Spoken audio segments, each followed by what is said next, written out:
Mister Arnold جو فلسفے کا استاد تھا علامہ اقبال علیہ رحمہ کا، اس نے ایک کتاب لکھی دی پریچنگ آف اسلام.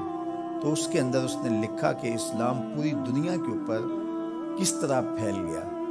باقی بھی تو مذاہب تھے لیکن اس تیزی کے ساتھ ایسے نہیں پھیلے جس طرح اسلام پھیلا. تو اس نے کہا کہ من جملہ وجوہات اور ذرائع میں سے ایک ذریعہ اسلام کے پھیلنے کا یہ ہے کہ اسلام میں سے ہر شخص کو یہ حق دیا گیا ہے کہ وہ دین کی تبلیغ کرے اور نیکی کا حکم دے اور برائی سے منع کرے. باقی مذاہب میں ایسا نہیں ہے. میرے حضور نے خطبہ حجۃ الوداع کے موقع پر 1,44,000 صحابہ سے مخاطبت کرتے ہوئے فرمایا فَلْيُبَلِّغِ الشَّاهِدُ الْغَائِبَ، جو موقع پہ موجود نہیں ہیں تم سب کی ذمہ داری ہے ان تک میرا پیغام پہنچا دو.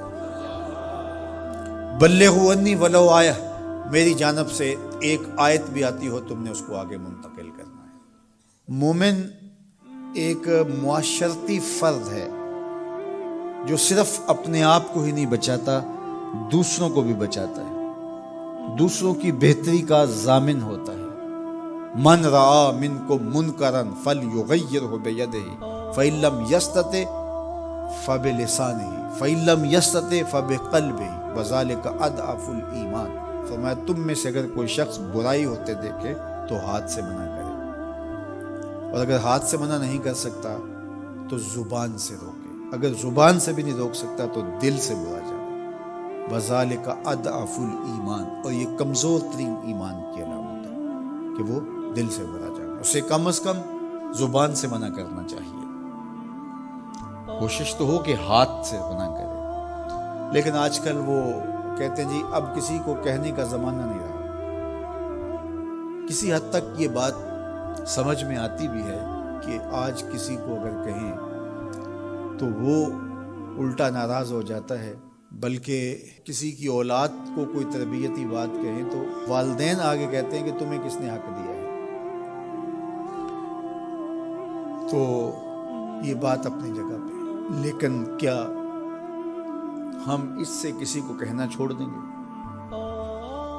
طریقہ کار خوبصورت ایسا رکھیں کہ جو حالات کا متقاضی ہو، کہنا نہ چھوڑیں. بعض کہتے ہیں کہ جی سانوں کی لگے، اپنے گھر میں کوئی چھاج بجائے یا چل لیں. یہ دور نہیں رہا، زمانہ نہیں رہا کسی کو کہنے کا.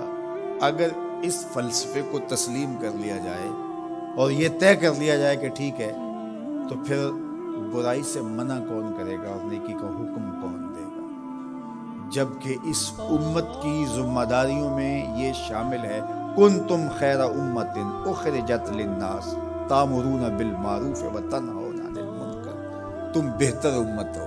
کیوں؟ اس لیے کہ تم لوگوں کو نیکی کا حکم دیتے ہو، برائی سے منع کرتے ہو. یہ اس امت کی ڈیوٹی ہے، ذمہ داری ہے اس امت کی. یہ امت سوچنے لگی ہے کہ جی یہ دور نہیں رہا. یہی تو دور ہے. جب شر پھیل گئی ہو، جب برائی فروغ پا رہی ہو، تو اب تو ضرورت اور زیادہ بڑھ گئی ہے. جتنا اندھیرا گہرا ہو جائے اتنے ہی تو چراغوں کی ضرورت ہوتی ہے. اور ہم یہ فلسفہ تراش کے اپنے نفس کو مطمئن کر لیا کہ یہ دور نہیں رہا کسی کو کہنے کا.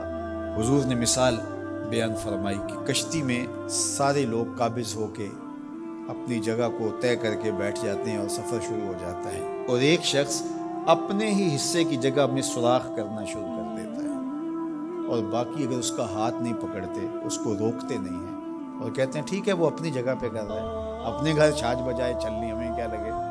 تو تھوڑی دیر کے بعد کشتی ڈوبے گی تو یہ بھی سلامت نہیں رہ پائیں گے. اور اگر اس کا ہاتھ پکڑ لیتے ہیں تو وہ بھی بچے گا اور یہ بھی ڈوبنے سے محفوظ رہیں گے.